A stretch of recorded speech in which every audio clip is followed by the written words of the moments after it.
What's going on, you rascals? How's everybody hanging? Tobin here with you. Thanks for checking out the channel. Much appreciated. If you could subscribe here, that'd mean a lot to me. You can get notifications if you hit that bell thingy. Let you know every time we put up a new video.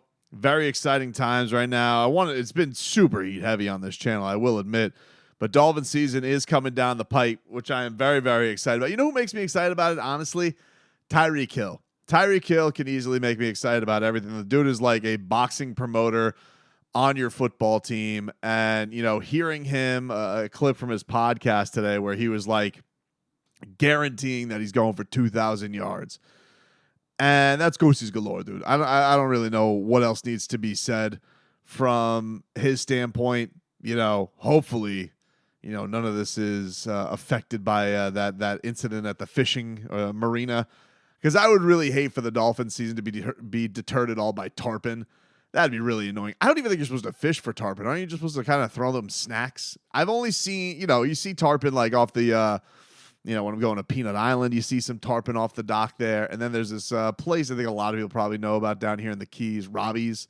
I don't know if it got destroyed by a hurricane at one point, but it's a nice little breakfast spot. But you go, you walk out on there. They got a ton of Tarpon. You throw them some scraps. There's some ornery pelicans you got to deal with. And, you know, that's normally what people you kind of just look at them as like little vacuums that go out there. So I would really hate it if Tyreek Hill and his season was deterred at all by this fishing incident. Hopefully it won't be. He honestly doesn't seem very bothered by it on social media. I imagine that video will probably leak at some point. So that could obviously change things as far as like how the league handles it and things like that.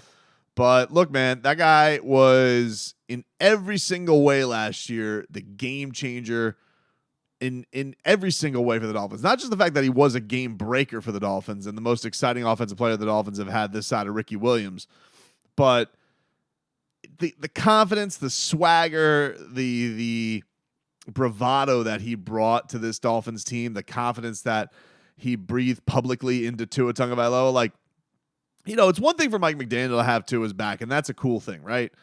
That's been, you know, told every way up and down. But Tyreek Hill, no one really knew Mike McDaniel. You know, he's kind of the new kid on the block. Of course he's going to back his quarterback.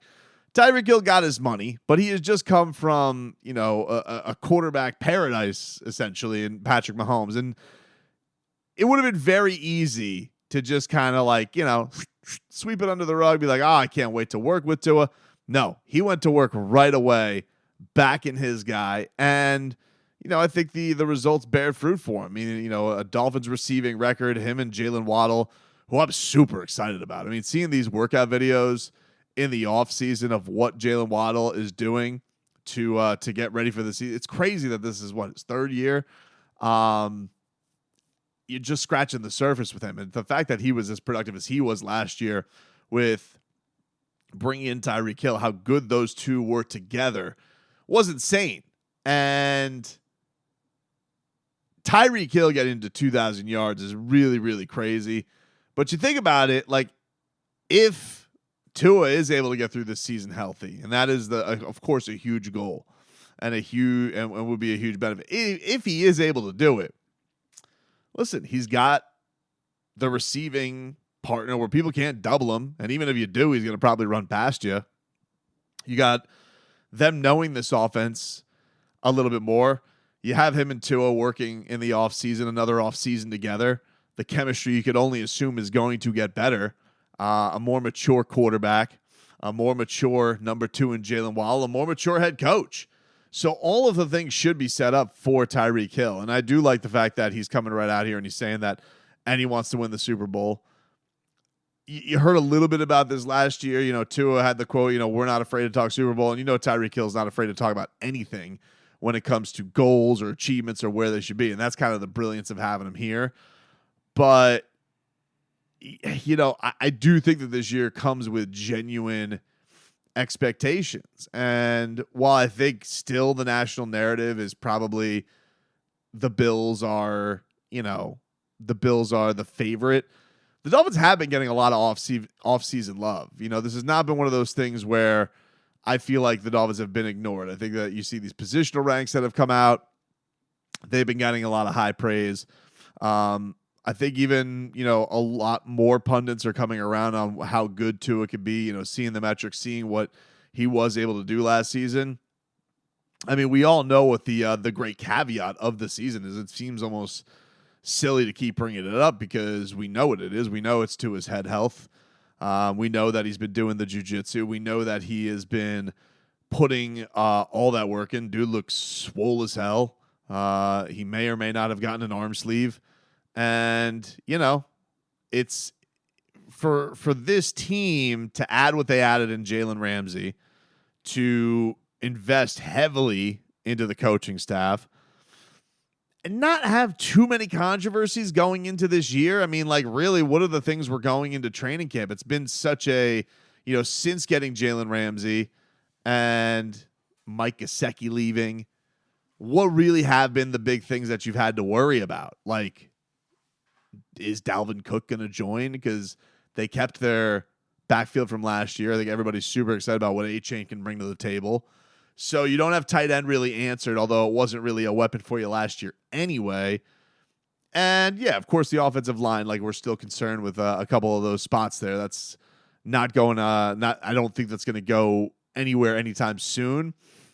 But all this being said, I think this lines up for you being in a position where, yeah, you should have heavy expectations as a Dolphins fan. And I think that for a Dolphin fan, you're in this weird spot because, man, it would be nice to just win your first playoff game in 23 years. Wouldn't that be nice? Just hit that little hurdle.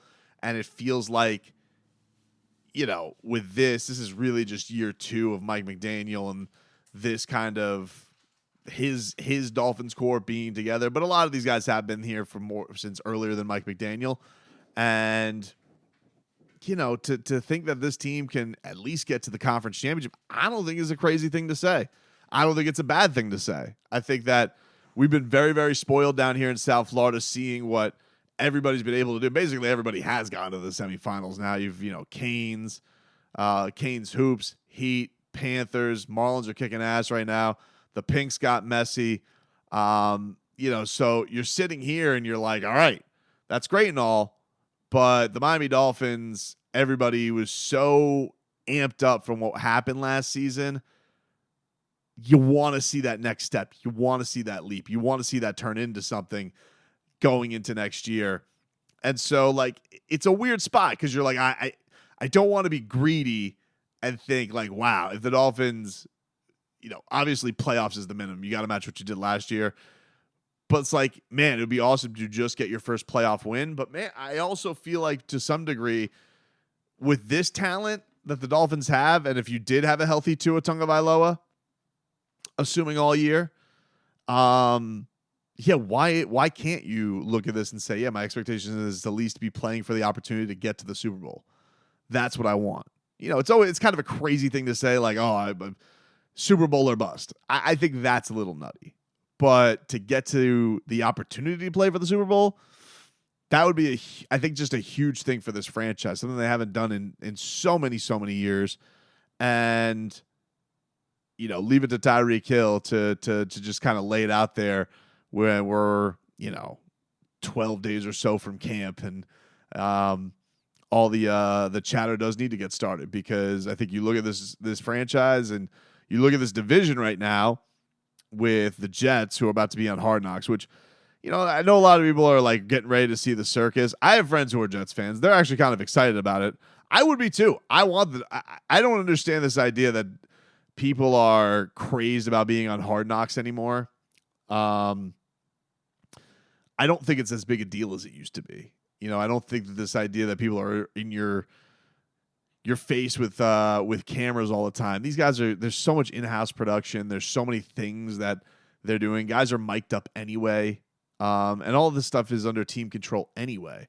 And the Dolphins aren't set up like the Browns a couple years ago, where they were a circus and it was getting exposed. I think the Dolphins have most of their ducks in a row right now and have a pretty kumbaya cohesive relationship in that building. I mean, unless Vic Fangio is out here giving Mike McDaniel swirlies and we're unaware, but I can't imagine that. Why would you do that to Mike McDaniel? They both seem swell. So you got the Jets and Hard Knocks. Feels like they could be either really good or this could be a disaster. You don't know. The Bills, I mean, I do feel like the Bills are headed for a bit of a letdown. I think everybody can kind of see the writing on the wall there. There does seem to be a lot of drama. It does feel like they have missed their window a little bit. Josh Allen trying to do this damage control against Diggs, and then on top of it, he's going to try and change his playing style.